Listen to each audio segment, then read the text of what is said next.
Ever since we were birthed as a species, hominid evolution is filled with pandemics. We have evidence, for example, of a pandemic in 13th, 14th century Tibet. Let's not forget the Black Plagues, the 1918 influenza, which took out several of my relatives.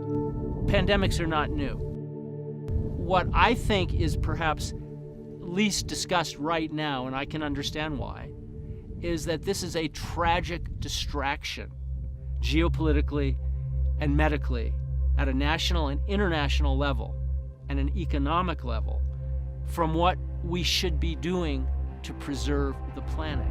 So every dollar that we're now throwing in emergency funding, which we have to do, we're a humane species, thank God, but that money is not going to save other species. And this is where it really comes down to biodiversity. Can you imagine what's going to happen if the human population continues unabated?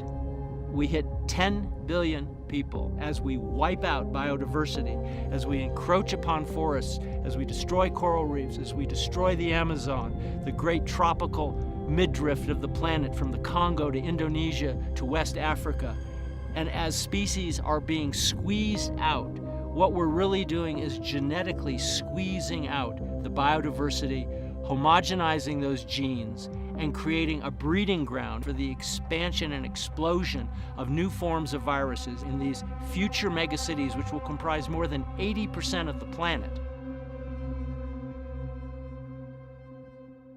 I think COVID-19 is an ecological wake-up call that's been waiting to happen, and I'm not happy it has. I'm tragically upset that it has happened.